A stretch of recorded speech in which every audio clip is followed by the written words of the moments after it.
திருச்சிற்றம்பலம். ஊழியர்கோன் வெப்பொழித்த புகழியர்கோன் கடல் போற்றி. ஆழிமிசை கல்மிதப்பில் அணைந்த பிரான் அடி போற்றி. வாழி திரு நாவலூர் வன்றொண்டர் பதம் போற்றி. ஊழிமலி திருவாத ஊரர் திருத்தாள் போற்றி. திருச்சிற்றம்பலம். So I'm glad that we are starting on the discussion of Sambandar Thevaram. Since this is the first session we are doing, we have two choices. We can either directly start with the first padhigam and try to understand what is said in that padhigam, or we can spend some time giving a brief overview of Sambandar's life and then go into the first padhigam. If you all have read Sambandar's story in the Periyapuram book, then it's up to you. You tell me what you want. Yeah, you give us a brief about his life, because we just heard bits and pieces around. Maybe it's good to start with his life. Yeah. So his life is a wonderful life, and if you look at if you have been to the temples in Tamil-speaking region of South India, you will find vigrahams of 4 saints in every Shiva temple. The 4 are Thiruñāna Sambandar, Tirunāvukarasar, Sundaramurti Nayanar, and Manikavachakar. So these 4 saints are commonly referred to as the 4 Nalvar, as they will say in Tamil, the 4 acharyas of Saivam in South, and the first place of the 4 is given to Thiruñāna Sambandar. And in the beginning of today's session, I said a verse, right, which I said in Tamil, which is a verse composed by somebody called Umapati Shivam. He is one of the great acharyas from 13th or 14th century time frame. I don't have the exact year when he was there. So in that song, he is praising the 4 acharyas. So that's a Guru Vandana. That's what I started the session with. So I'll give you a brief meaning of that, and then I'll go into the Sambandar's life. The Pūழியர்கோன் வெப்பொழித்த புகழியர்கோன் கடல் போற்றி. That says that I worship the feet of Thiruñāna Sambandar, who cured the Pandya king's fever. That's a brief meaning of that line. We'll see that in the story. Next line was ஆழிமிசை கல்மிதப்பில் அணைந்த பிரான் அடி போற்றி. This is saying I worship the feet of Tirunāvukarasar, who floated on the sea on a rock. The third line, வாழி திரு நாவலூர் வன்றொண்டர் பதம் போற்றி. I worship the feet of Sundaramurti Swamigal, who hails from the place called Tirunāvalur and who is known as the harsh devotee or the rough devotee. And the fourth line, ஊழிமலி திருவாத ஊரர் திருத்தாள் போற்றி. I worship the feet of Manikavachakar, who hails from the place called Tiruvadavur and who is famous forever. So that's the meaning of the brief meaning of the Guru Vandana song I recited in the beginning.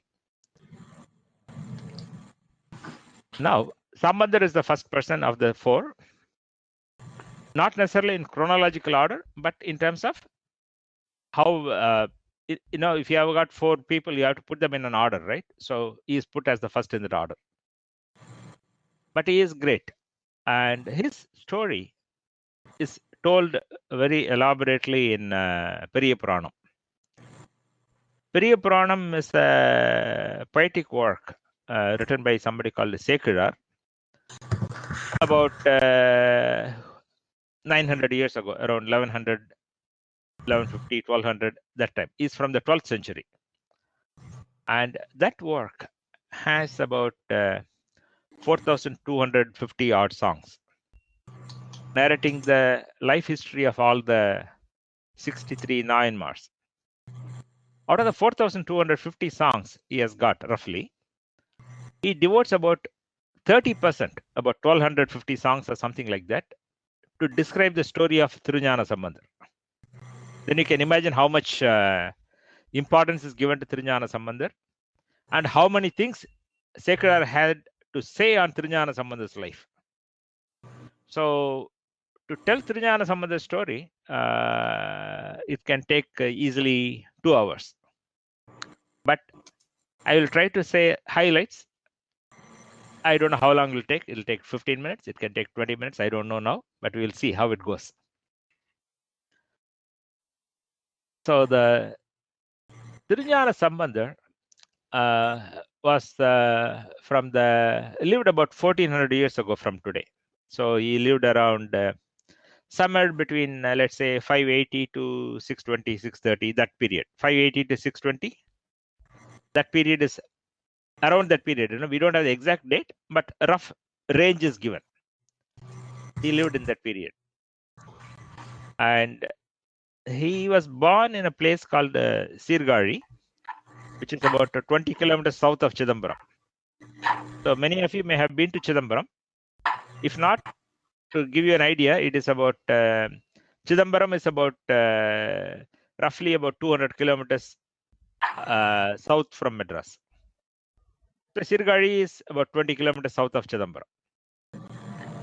And so in that time frame, the landscape in the south of India, in terms of religious landscape, was very different. So the Jains and Buddhists were in the power.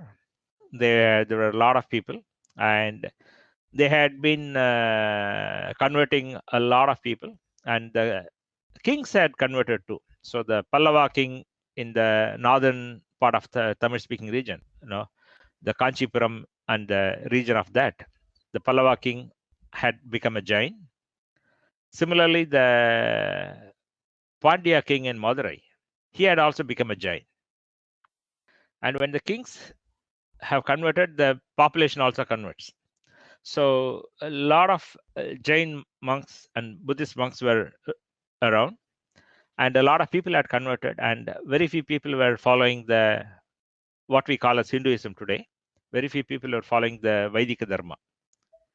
Not only that, there was a lot of discrimination too.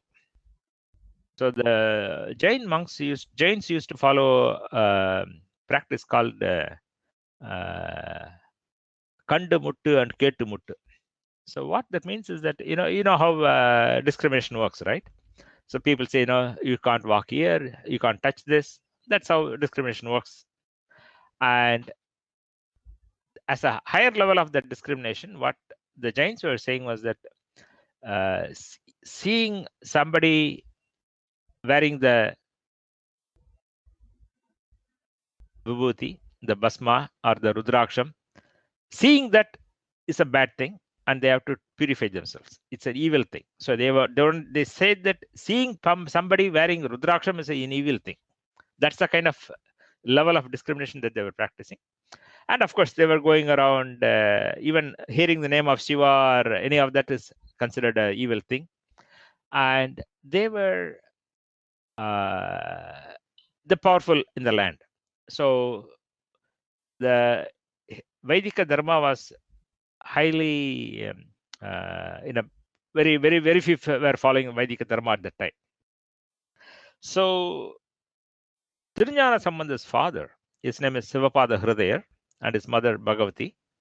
So they were wanting a child, and they were ardent devotees of Shiva, and they were praying that we need somebody to save this land from these evil things, and we need to restore the glory of our traditions, our dharma.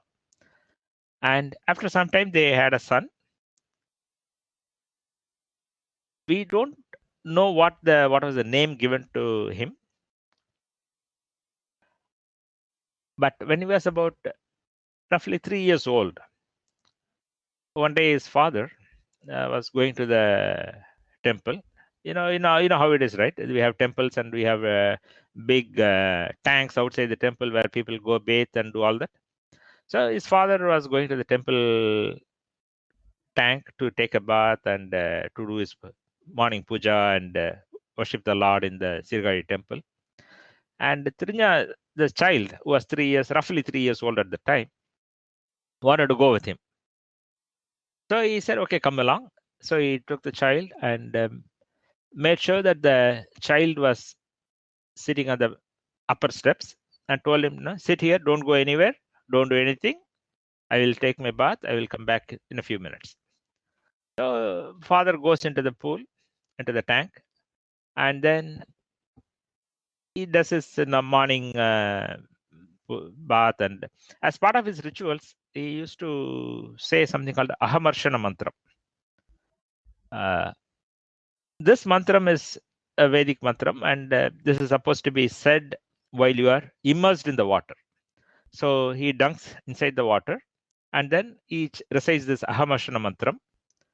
And I don't know what the tradition is, whether they say it once or whether they say it 3 times or 6 times or 10 times. There may be a number of times they may repeat.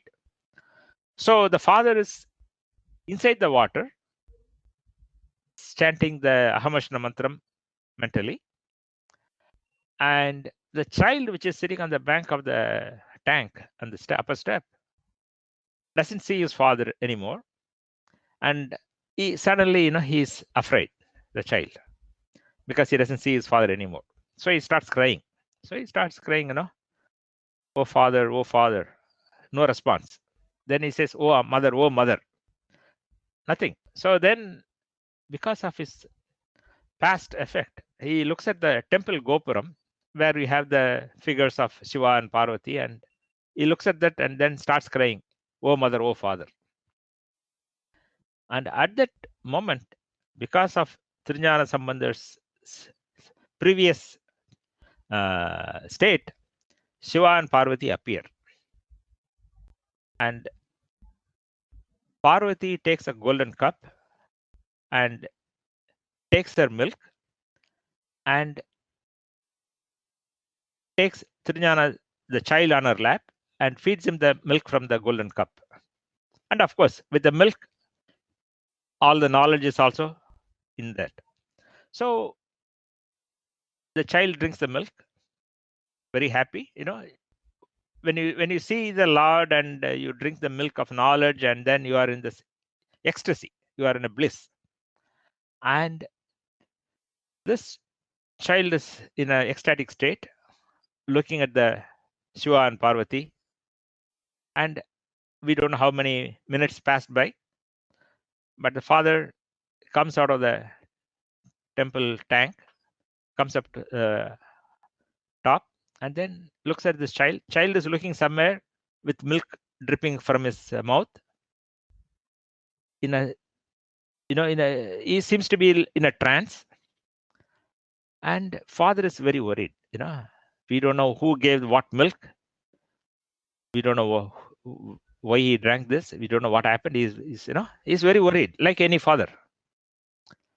So he asks someone, the child, hey, who gave you the milk? What milk? Who gave you the milk? Show me. What is this? And the child doesn't reply, because it's in a ecstatic ecstasy, right? The child is in a, looking at the Shiva and Parvati, and the child is lost in that vision. So the father gets upset. So he picks up a twig that is lying nearby and waves at it as if he is going to strike the child with that twig, and says, you better tell me now, who gave you the milk? At that point, the child starts singing Thodudaiya Seviyan, viḍaiyēṟi or tū-veṇ-madisūḍik, that song. We'll see that song later. So he starts singing that song. And his father, first, he could not comprehend what's going on, right? Because what was the child, your child, how he speaks, what vocabulary he has. And a 3-year-old child which is just learning to put sentences together in a normal way.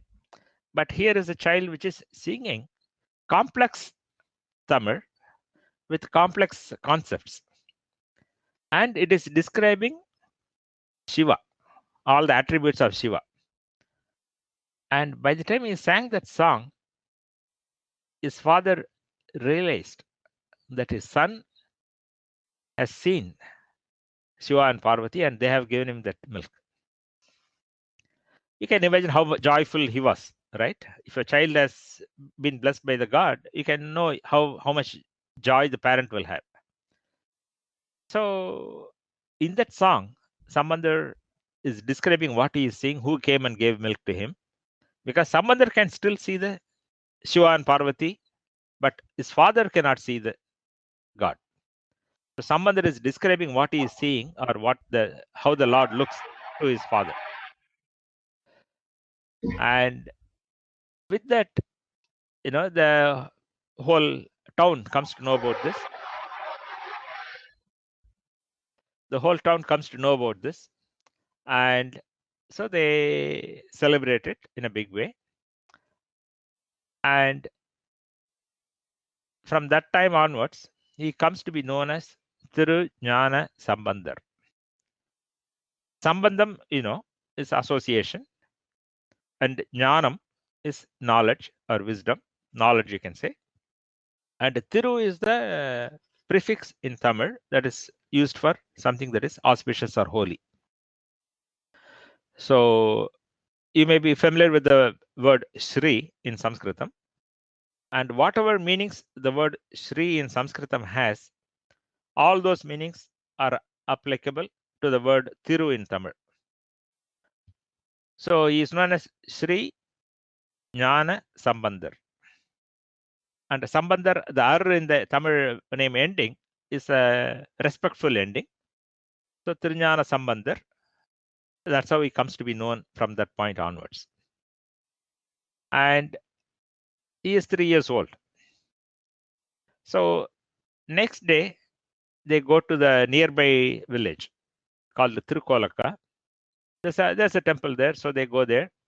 And Sambandar stands in front of the Swami in the Sannidhi and then starts singing a padhigam. Padhigam is a set of 10 songs sung on one topic. So Thiruñāna Sambandar, wherever he goes, he will sing padhigams, set of 10 songs. So in Tirukolaka, he starts singing. And because he is singing musically and he has to keep that beat, so he's putting thalam with his palms, right? He's clapping his hands to keep the thalam. And Swami, looking at this 3-year-old child clapping thalam with his hands and his palms becoming red and all that, so Swami gives him golden thalam in the temple. Exactly. Yeah, we'll do that. We'll go through the padhigam. That's a great idea. So what I want to do is that since the words of the padhigam will be unfamiliar to you, what I think we can do is that we will take the first song. I will say the words and I want one of you to repeat it so that you get the hang of the sounds and the ability to say it. And then when you go to the second song in the padhigam, we can have another of you try saying that word. That way, we not only hear the padhigam, but we have some ability to say the word when we sing it. So which of you want to try that? First one. Okay. What I will do is this, right? I will say the words of the first verse. And then after you hear it, you just repeat it. That way you get the sound, understand the sound, because when the Oduar sings, you will find it different. So should I open the text? Yes. Yeah. Keep the text open. Yeah. So, Thodudaiya Seviyan. Thodudaiya Seviyan.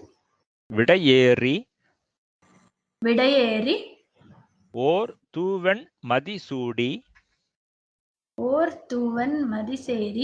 Madisūdi. kāḍu. Kāḍu. suḍalaip-poḍi. Sorry. suḍalaip-poḍi. Sudalaip-poḍi. suḍalaip-poḍi. Sudalaip-poḍi. Pūsi. Pūsi. Yen. Yan. uḻḻam. uḻḻam. kavar-kaḷvaṉ. kavar-kaḷvaṉ. ēṭu-uḍaiya. ēṭu-uḍaiya. malarāṉ. malarāṉ. muṇai-nāள். muṇai-nāḻ. paṇindu ētta. paṇindu ētta. aruḻ-seyda. aruḻ-seyda. pīḍu-uḍaiya. pīḍu-uḍaiya. piramapuram. piramapuram. mēviya. mēviya. pemmāṉ. pemmāṉ. ivaṉ aṇḍrē. ivaṉ aṇḍrē. So what you will find in Tamil pronunciation is that many of the U sounds in Tamil will be U sounds. You may have noticed when speaking with the others, when somebody speaks Tamil, you probably have heard that. But so in this, pīḍu uḍaiya, when you separate it, pīḍu is said as pīḍu, not pīḍu. Pīḍu. pīḍu-uḍaiya, piramapuram, mēviya, pemmāṉ, ivaṉ aṇḍrē. Like that. tōḍu, kāḍu, ēṭu, pīḍu. Okay. Okay. And the words that you are seeing, I have separated the words for easy readability. But in poetry, you know that they will apply sandhi and they will put it into the meter. Correct. So when the Oduvar sings, I will play the Oduvar singing that song. You will see that. And when the Oduvar sings, he will combine sometimes two words and then he will apply the sandhi. So Thodudaiya, when you apply the sandhi, the second U goes away. It will become Thodudaiya. kāḍu uḍaiya becomes kāḍudaiya because of the sandhi. Again, we don't have to worry too much, but I'm just mentioning it so that when you hear the Oduvar singing versus when we see it in the verse like this, you can relate them as to what's going on. Yes. So, for example, Thodudaiya Seviyan, viḍaiyēṟi or tū-veṇ-madisūḍik, kāḍuடைய suḍalaip-poḍi-pūsi, N uḻḻam kavar-kaḷvaṉ, ēṭuடைய malarāṉ, muṇai-nāḻ, paṇindu ētta. The paṇindu ētta, when they go to join, the U sound at the end of the first word will go away and the vowel of the second word will come in. paṇindu ētta it will become. Okay. aruḻ-seyda, pīḍuடைய piramapuram, mēviya, pemmāṉ, ivaṉ. So again you will, as you hear more verses, you will realize this automatically. But I'm just mentioning it so that you become aware of it. So what I want to do now is to have the Oduvar sing that first song, and then we'll go into the meaning of that so that you get a full picture. Give me 1 second. திருச்சிற்றம்பலம். திருஞான சம்பந்தப் பெருமான் அருளிச் செய்த திருக்கடைக்காப்பு. தலம் திரு பிரம்மபுரம். பண் நட்டவாடை. திருச்சிற்றம்பலம். தோடுடைய செவியன் விடையேறி ஓர் தூ-வெண்-மதிசூடி. தோடுடைய செவியன் விடையேறி ஓர் தூ-வெண்-மதிசூடி. தோடுடைய செவியன் விடையேறி ஓர் தூ-வெண்-மதிசூடி.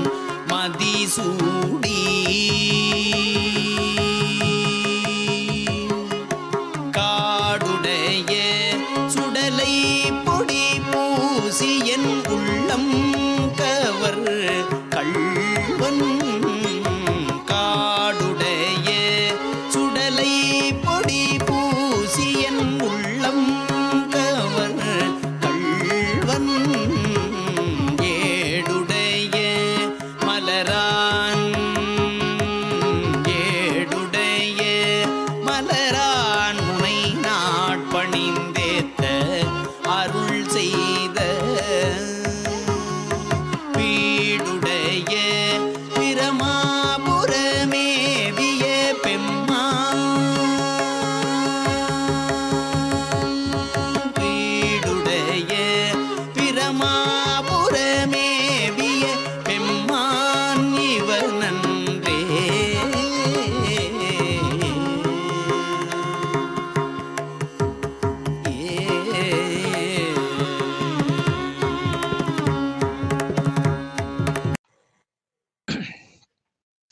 So, how was that when you were able to follow the verse when the Oduvar was singing?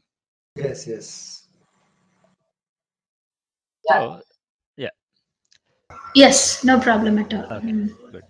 So this one again, that's if you have the musical ability, you can learn to sing like the Oduvar is singing. Correct. That'll be great. But if for people like me who don't have that ability, I can recite. So now when Sambandar or in Thevaram, right? When Sambandar or Sundara or Tirunavukaraşar or Manikvachakar, wherever they sing, they will sing a padhigam, and padhigam is like the word padi is 10. So a set of 10 songs, and what we heard just now is the first song of that padhigam. And usually the padhigam has 10 songs. In Tirunjana Sambandar's padhigams, there are 11 songs usually. Sometimes there are 12 songs, but normally 11 songs in Sambandar's padhigam. So you'll sing 10 songs. In the 11th song, you will say about himself that so and so of this town is singing this padhigam on this Swami of this town, and those who sing this padhigam will get this benefit. That he will say in the 11th song. But now let's go into the meaning of this first song. So Thodudaiya Seviyan. So his father is asking him, right? Who gave you milk? He's answering his father. And is describing Shiva with various attributes. So what you would find is that, as we go through this meaning, it'll be good if you have a pen and pad and pen or something, so that you can make notes of these words that you are going to hear, so that you can make notes of the meaning of some of these keywords. That way you will be able to understand the song later on when you read it again. Yes. So the first phrase in this song is tōḍu. Before I go into all this, right? In this song, this is very, the meter is that, you'll say tānadana, tananatana, tāna, tānana, tāna, tanadana. So it's a kind of a meter, right?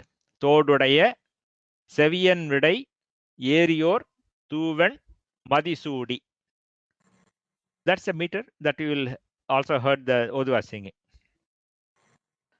So Thodudaiya Seviyan means tōḍu is the earring that women wear.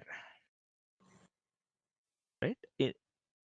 Both in those days, both men and women will wear something on their ears, and tōḍu is worn is the one that women wear on their ears. Tōḍu.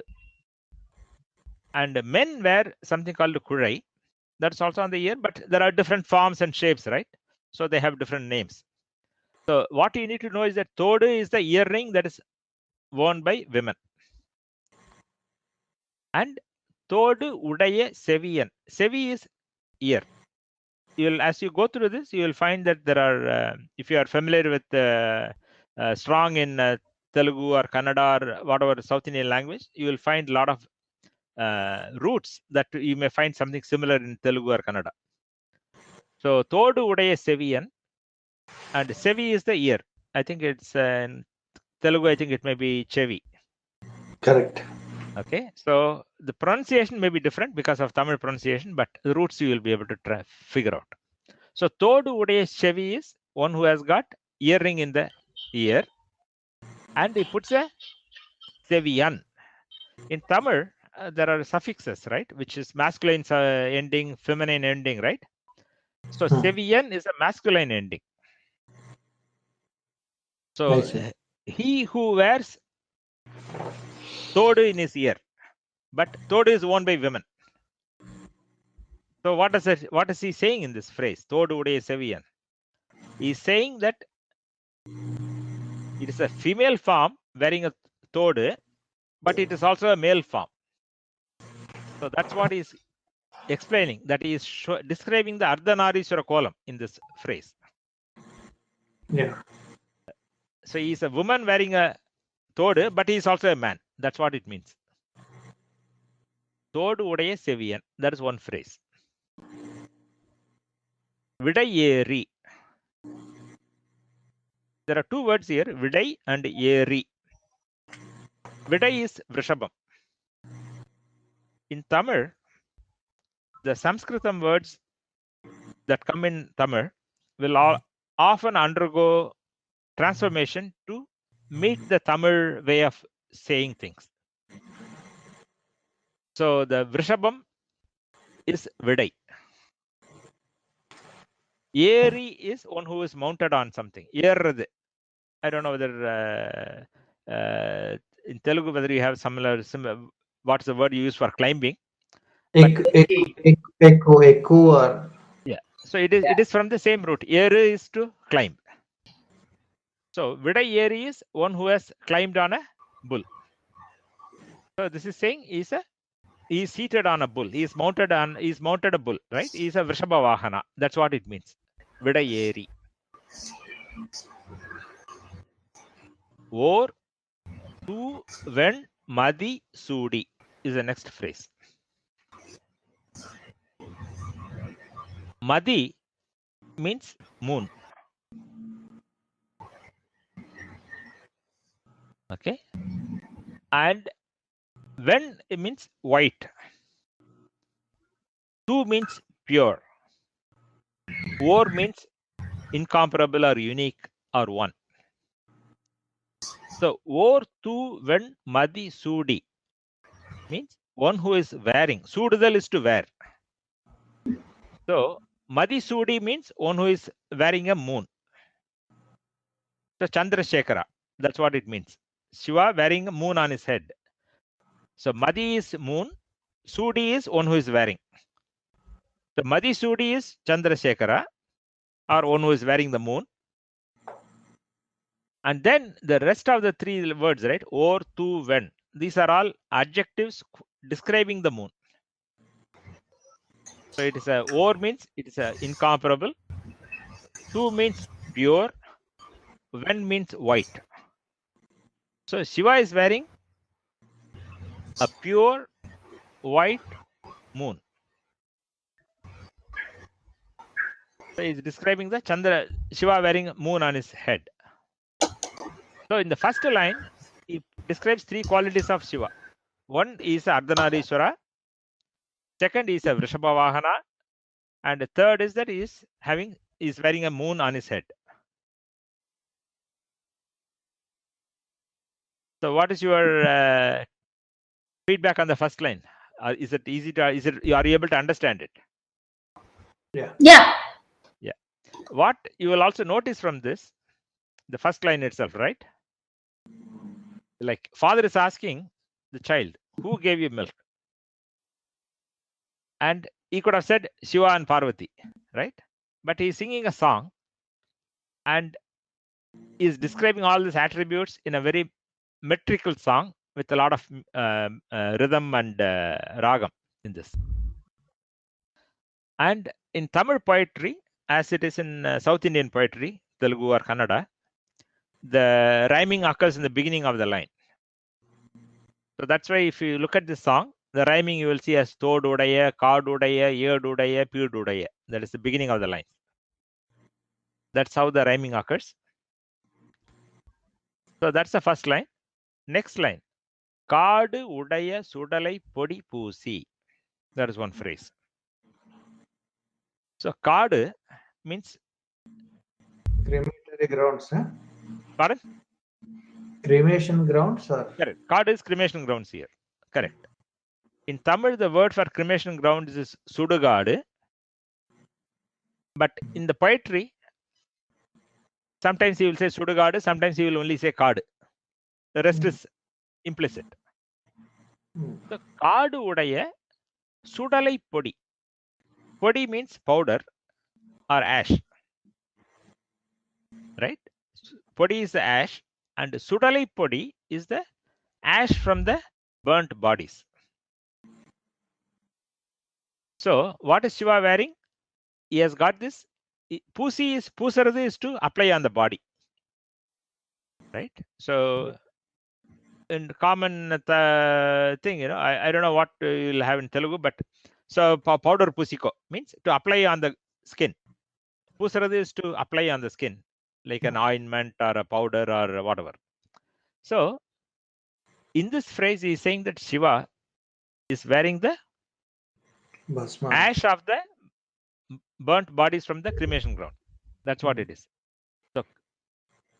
So kāḍu, uḍaiya, suḍalaip-poḍi-pūsi. Pūsi is one who has smeared on his body. Yeah, Seva Bhasma Vilepana. So that the bhasma of the smasanam, that's where that's the thing. And even today, if you, I think they still do it in Kashi and some other temples in the north, I think. In Ujjain Mahakaleshwar temple, they have this Bhasma Snan in the evening, in the morning also. So the cremate from the cremation, the grounds, the person comes, the watchman comes with the Bhasma and then they do it. Yeah. So that's what he is describing here. That Shiva is wearing the Bhasma of the cremation grounds. Yeah. And then comes a very key phrase in the song. Yen uḻḻam kavar-kaḷvaṉ. Kaḷvaṉ means thief. So one who stole my mind, or my heart. Yen uḻḻam is my heart. Kavar-kaḻvaṉ is to steal. Kaḻvaṉ is the thief. So the thief who stole my heart. That is the phrase yen uḻḻam kavar-kaḻvaṉ. Now, some of you may be familiar. There are different bhavas in which you can approach the Lord. Right? There is a bhakti. There are different kinds of bhaktis, and one of the kinds is that where you are a servant and Lord is your master. That is one approach. And other approach is that your son is your father. Or you can say, I am the Nayaki and he is the Nayaka. Right? I am the girl who is deeply in love and he is the Lord with whom I am in love. Like the stories of aṇḍrē, right?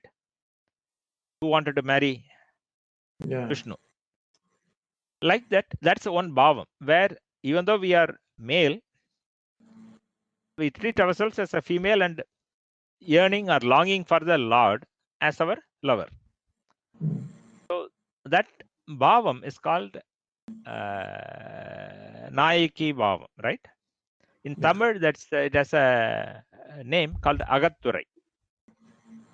It's a technical term in Tamil literature, but bottom line is that the singer puts himself in the frame of a mind of a girl who is deeply in love with the Lord and sings in that sense. So this padhigam of Sambandar, even though he is a 3-year-old child, he is singing as if he is a female who is longing for the Lord, who has stole her heart. So that's what this phrase is. In uḻḻam kavar-kaḻvaṉ is the thief who stole my heart.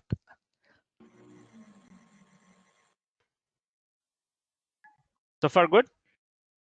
Yeah. The third line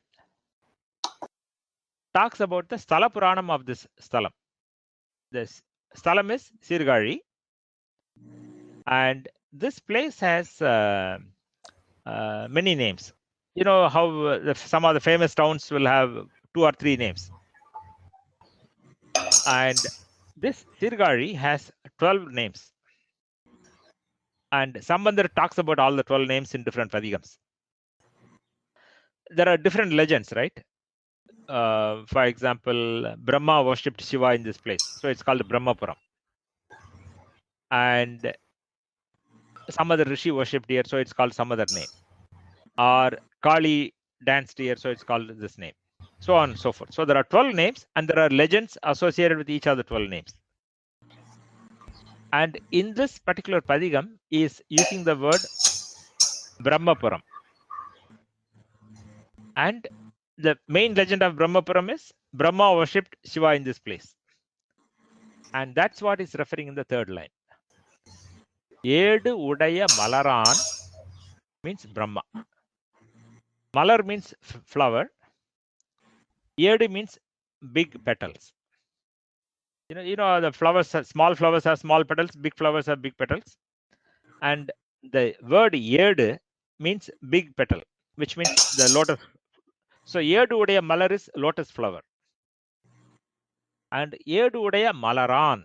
An is the suffix, masculine suffix, which says that somebody who is associated with that flower, right? The Brahma and lotus. That's what it means. Ēdu udaiya malarāṉ. The Deva who dwells in the lotus flower, what did he do? Muṇai-nāḻ paṇindu ētta. Muṇai-nāḻ means long time ago. Nāḻ means day. Muṇai means previously. So muṇai-nāḻ means long time ago. What did Brahma do? Paṇindu ētta. Panidal means to worship, and ēttal means to stuti. So long time ago, Brahma worshipped Shiva in this town. And when he worshipped that way, what did Shiva do? He bestowed his grace on Brahma. aruḻ-seyda. Aruḻ is the word for grace in Tamil. So in Sanskritam, I think typically the word karuna is used, I think. And in Tamil, aruḻ is the word for that. So when Brahma worshipped long time ago in this place, Shiva blessed it. And that Shiva, and that place is called Pemmāṉ, right? Pemmāpuram, in the fourth line, it talks about that. pīḍu udaiya piramapuram, mēviya pemmāṉ ivaṉ. So pīḍu udaiya piramapuram. Pīḍu means fame, greatness. That's what pīḍu means. So it's a famous or the great Brahmapuram. Piramapuram is for this poetry meter, he sings it as Piramā-puram. So it means Brahmapuram, which is one of the names of this place. And it is a very famous town. Right? So it is the great famous Brahmapuram. Mēviya. Mēviya means one who is dwelling, one who is residing in this place. Pemmāṉ. Pemmāṉ means Perumaṉ. Means Swami. The Swami who dwells in the famous Brahmapuram. The Swami who blessed Brahma when he worshipped him long time ago. The Swami who stole my heart, the thief who stole my heart, the Swami who is wearing the Bhasma, the Swami who is wearing the Chandran, the Swami who is on the Vrishabham, the Swami who is wearing an earring on one ear, that Swami. ivaṉ. Ivaṉ means somebody who is close by. Avan is somebody who is far away. Ivaṉ is somebody who is close by. So ivaṉ means it is him indeed. So what is the father asking? Who gave you milk? And what is some other saying? Shiva gave me milk and he is here. So all the 3.5 lines that we saw in this song is describing different attributes of Shiva and saying that Shiva is here and he is the one who gave me the milk. That's the overall summary of this song. Very good.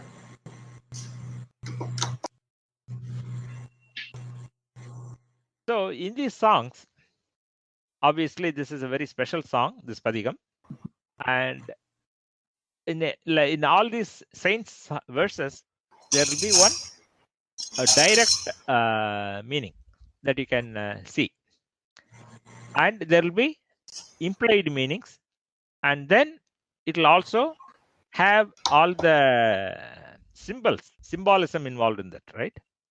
So we saw a direct meaning of the verse, but what is implicit?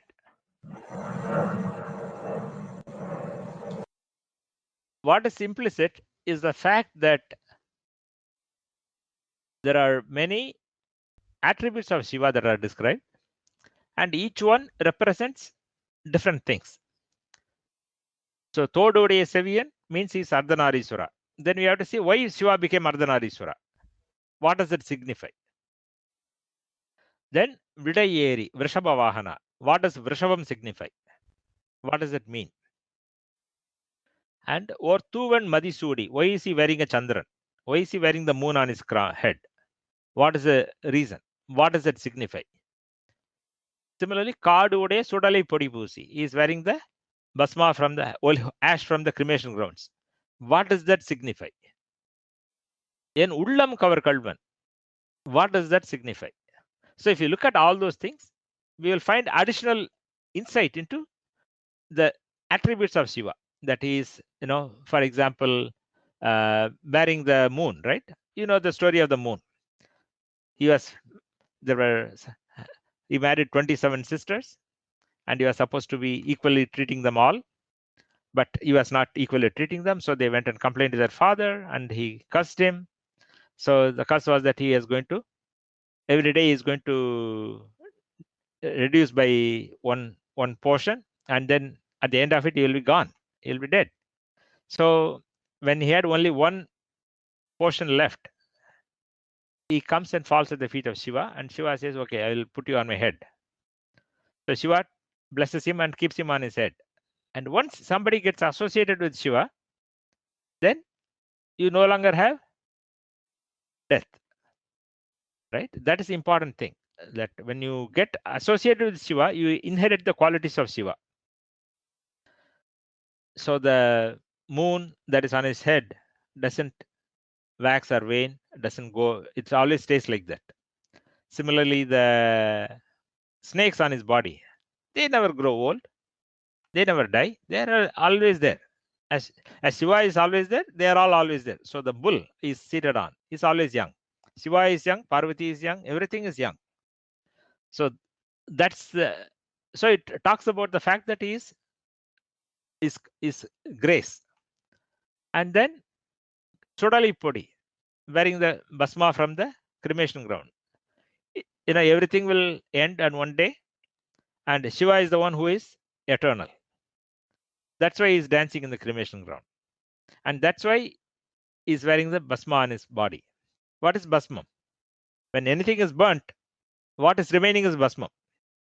So the whole prapancham will be burnt or will be ending, and then Shiva is going to be remaining, and he is wearing the bhasma as his symbol. And so on and so forth. So that's the first song. So I'm sure you will have some comments or other thoughts. We can always talk.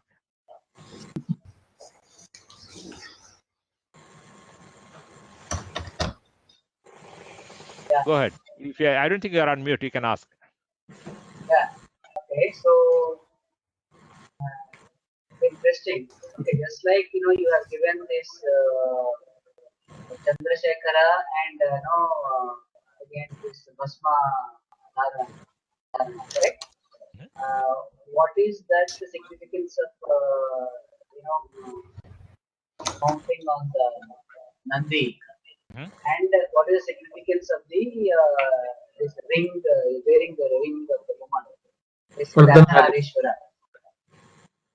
Is there, other than the Ardhanarishwara, is there anything more significant there? Yeah. Okay, Rameshwar, you were saying something? Yeah, I was saying Ardhanarishwara, this same thing Murthy was referring to. Yeah. So the Ardhanarishwaram, obviously there is a a legend saying that the Parvati does tapas, and then she wants to be never separated from him, so he gives half her body, half of his body to her. That's one legend. But more important is that the God, right, is, even though we are males and females and we are used to seeing everything as male or female, and typically the God is also seen as a male or a female, right? If you are a Shakti Upasaka, you will see it as a female, and most religions look at the God as the father. But what philosophically, if you look at it, is neither male nor female. He is both male and female, and he is neither male or female. So that is the tattvam, that's a philosophical aspect that it is talking about, that he is both male and female. And in fact, later on in some other song, not in this padhigam but elsewhere, God is described as he is the male, he is the female, he is neither. There's a napumsaka is the word in Sanskritam, but in Tamil the equivalent word is Ali. So An is male, Pen is female, Ali is neither. So genderless. So he's described as he is the male, he is the female, he is the genderless. So God's attributes are so complex to communicate to us. So they describe those attributes in this kind of forms. That's on the Thodudaiya Seviyan part. And they also describe why he started with the word Thodudaiya Seviyan. There's a people look at these verses and they meditate on it and they keep thinking about it, and then they get some insights. So one of the insights that people say is that Sambandar was crying and the Lord heard his cry. Correct? So Lord heard his cry, so the object, what he hears is the ear. So he starts describing with the ear that heard his cry. So that's one aspect that commentators describe about this. Why he put ear in the beginning instead of anything else. That's one part. And then what is the other question you had?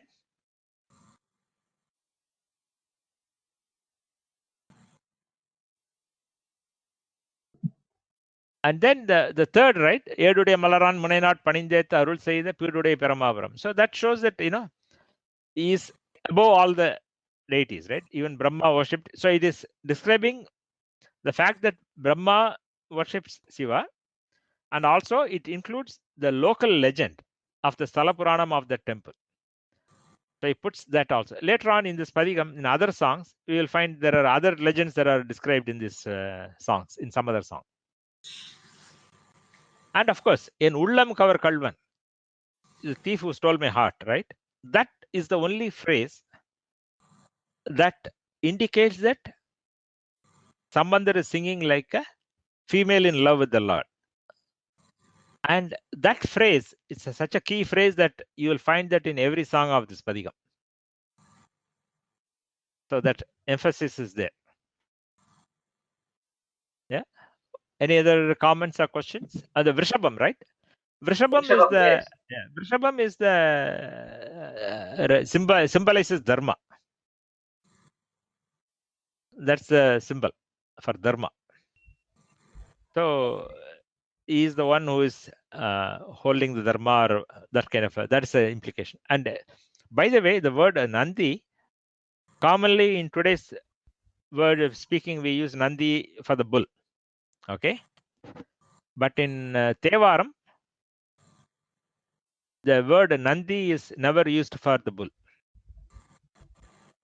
There are a few places where the word Nandi is used, but where that Nandi word is used in Thevaram, it refers to Shiva.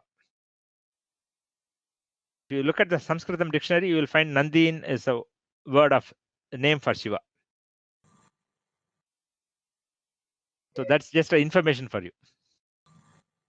So for Vrishabham, the word Vidai will come, and there are other words in Tamil for bull.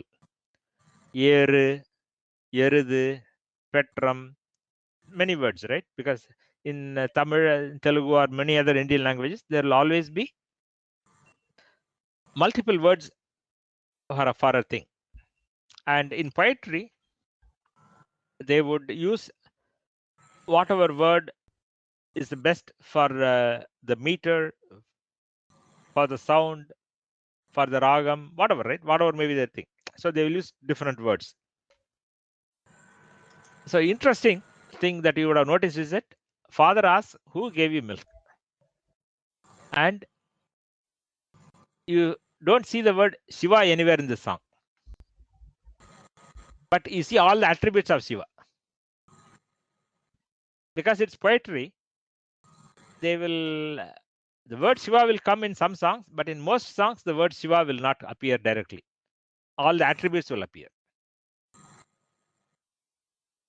Just as if you say in a Shiva Sahasranamam, in Shiva Sahasranamam, you will find 1 or 2 places where the word Shiva will come. But rest of it will all be talking of different attributes and different words. In a similar way, in Thevaram, the word Shiva will come in few places, but in most places, it won't come directly as it is. It will be all the other attributes that will come. Any other questions or comments?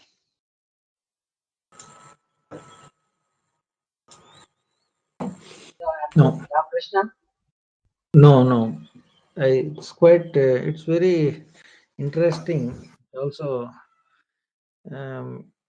of course, I think Shiva, for the first time, we have been listening to some of these padhigams and then also pasurams, but quite interesting, this one. And never dreamt I will get such a good explanation of this. And thank you very much. I'm happy. So what will happen is that this padhigam, right? There are 11 songs, and in padhigams, in most padhigams, especially in Sambandar's padhigams, you'll find that the last line will be very similar. It'll be there will be a common phrase that will keep coming in every song. I see. So in this padhigam, you will find that every song in the second line, you will find the word in uḻḻam kavar-kaḷvaṉ or uḻḻam kavar-kaḻvaṉ will come in second line of every song. Somebody who stole my heart. Yeah? Correct. And then in the last line, it will say piramapuram, mēviya, pemmāṉ, ivaṉ. Every song will have that. So that's a musical nature of these songs. So when you sing it, right, when you are singing a song, you will find that it will keep coming. That kind of a thing. Yeah. Piramapuram, mēviya, pemmāṉ, ivaṉ. Yeah. So ivaṉ is the key word here, because avan means somebody who is far away or somebody who is not there. Ivaṉ is somebody who is directly near you. Okay. So that's the important thing, which indicates that Sambandar is still seeing Shiva at that point when he's singing these songs. But his father cannot see him. Yeah. It also shows in that clip, in that in Movie the clip that movie he sent. that you Yeah. sent. It's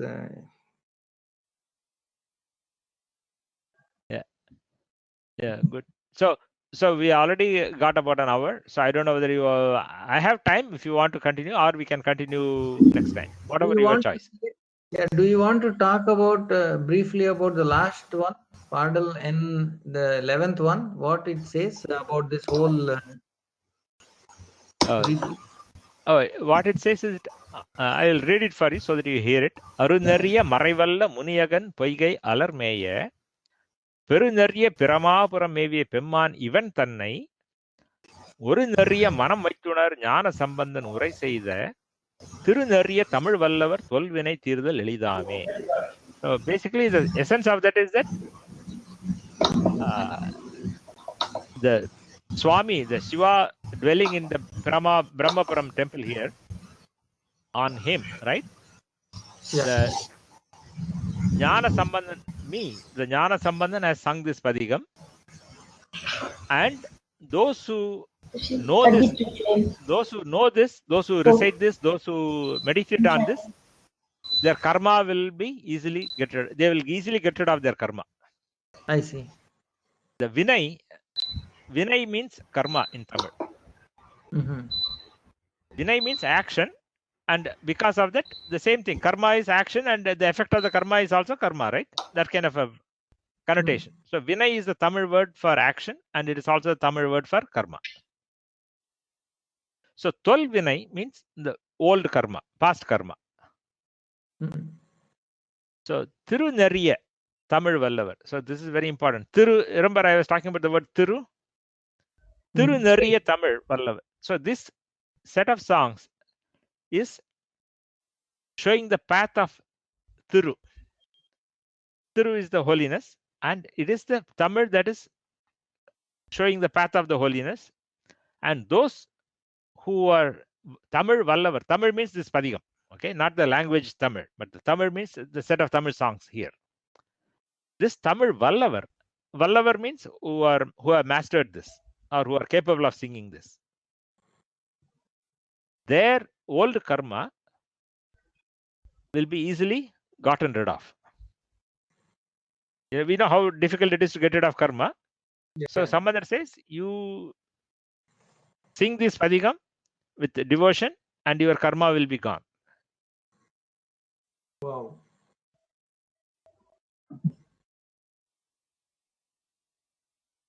I don't know if this it is related to Periyapuranam, but it seems at some point of time when Periyapuranam was placed in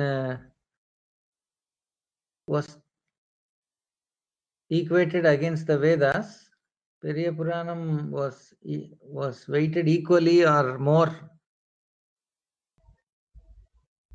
I don't know which one was that, whether it is Periyapuranam or another work in Tamil.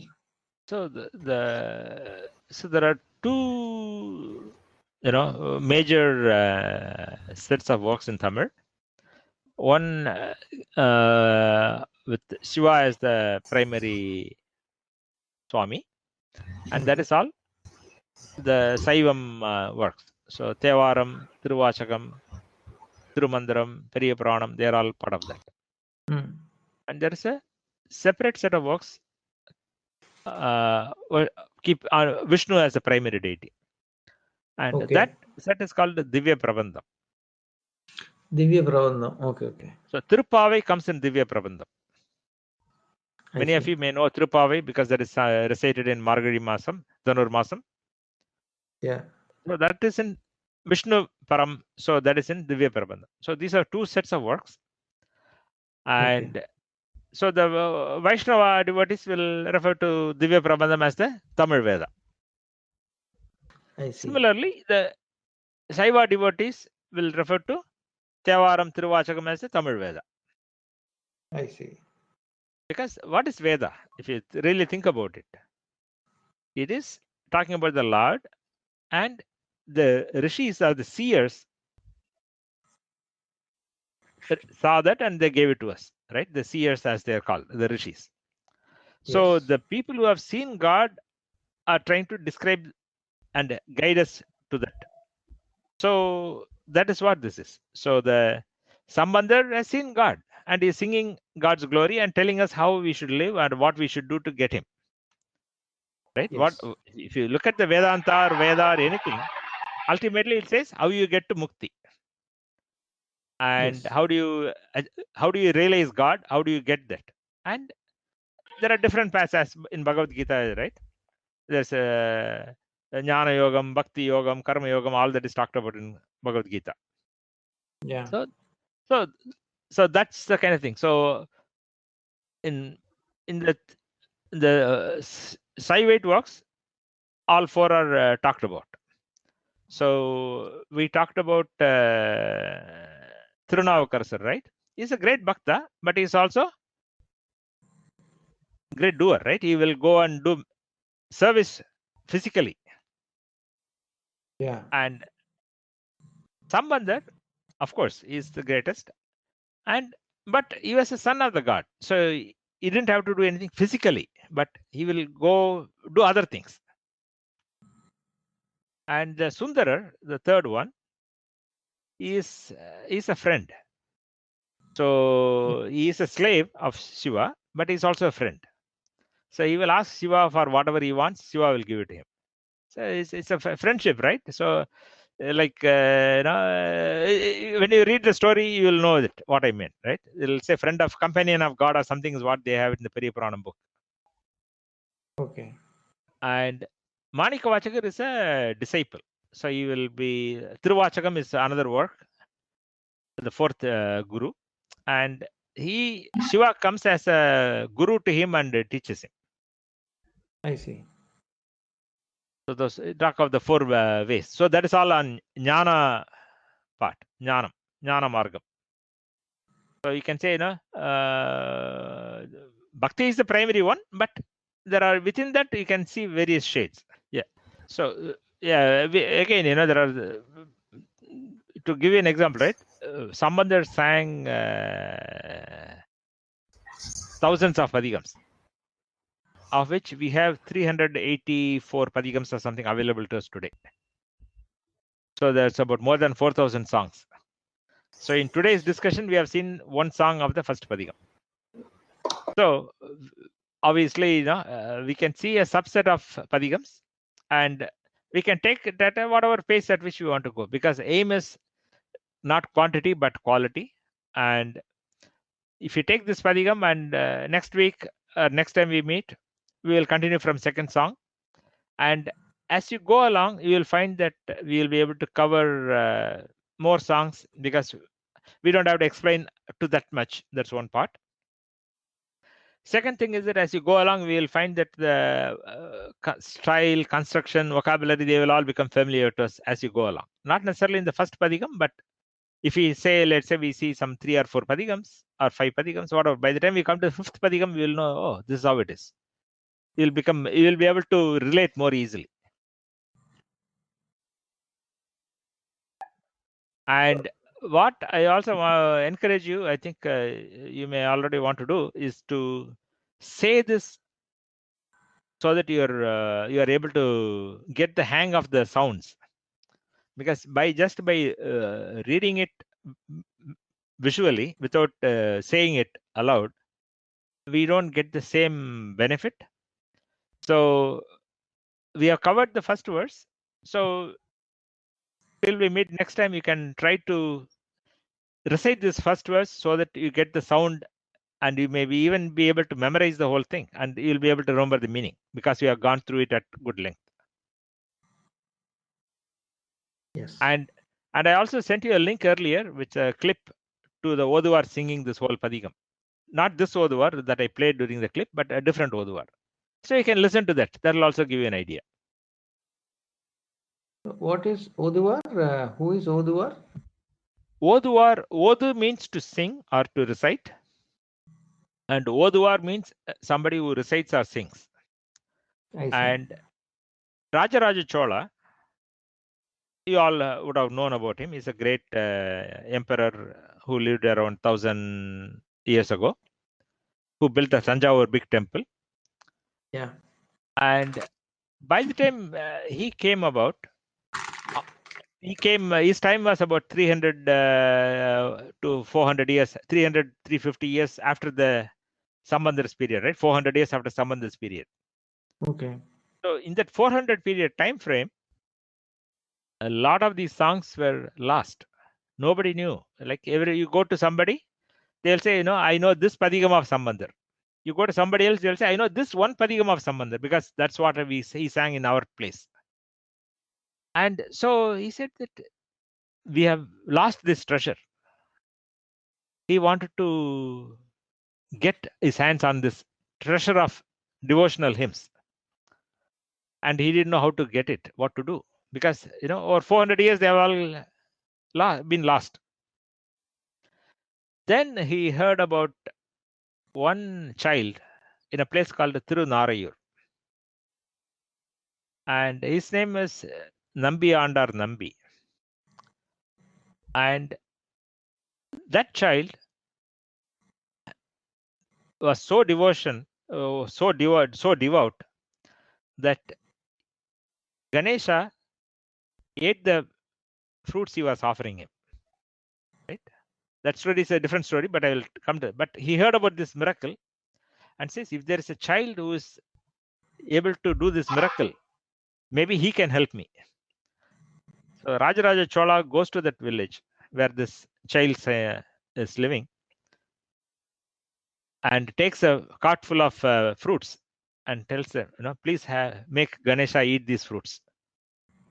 And he prays to Ganesha, and Ganesha eats these fruits.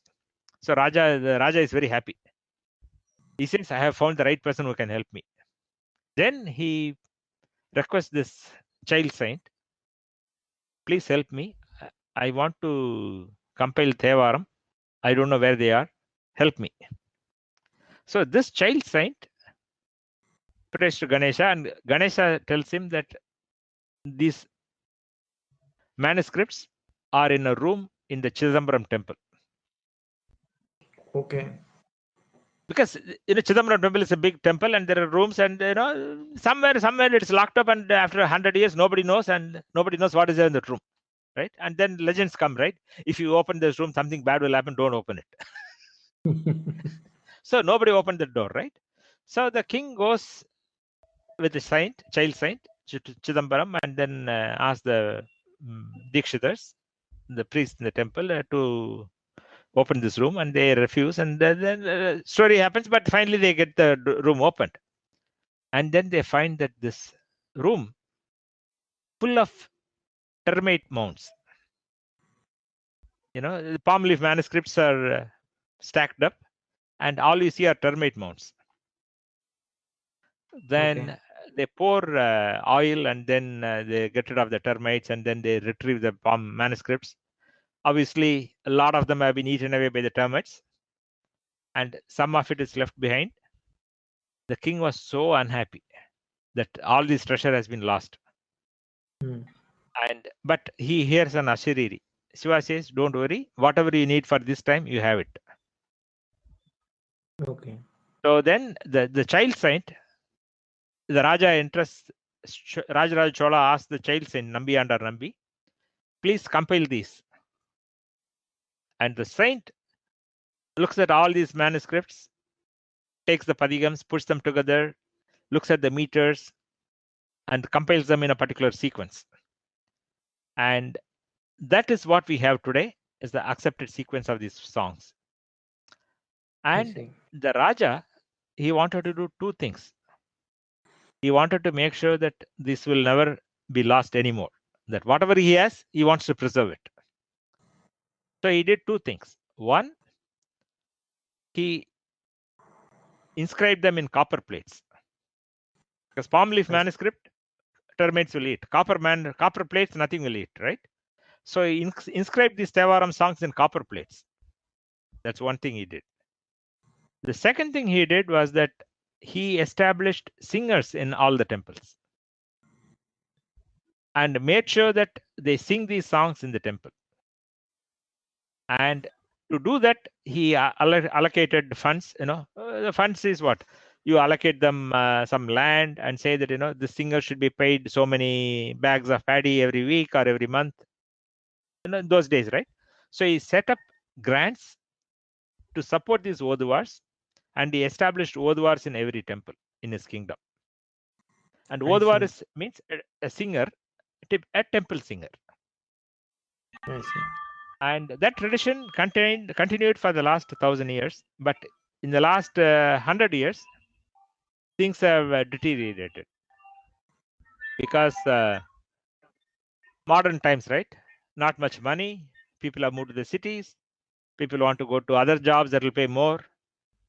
For whatever the economic pressures and the modern age, the temple singers have come down drastically. So there are still about, I will say, about 50 to 100 temple singers in Tamil Nadu. So if you go to Madras, you will find an Oduvar in the temple who will sing. After every puja, he will sing 2 or 3 songs in the temple. Okay. So they are the Oduvars. So the clips that I sent you are sung by an Oduvar who go through 3 to 5 years of traditional learning of these hymns. Like we do Veda, like the Veda chanting, they go to Patashala and then they learn to chant the Vedas for the 3, 5 years, 7 years, whatever period.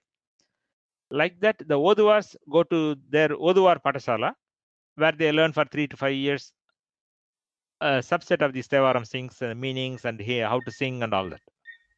I'm very happy. I'm very happy that you are all interested, right? That's the important thing. First is to have the interest, and once the interest comes, then God will help us to find the way to get it. That's how I feel. So I'm very happy that you have that interest. Okay, we'll end at this point and we'll continue next time.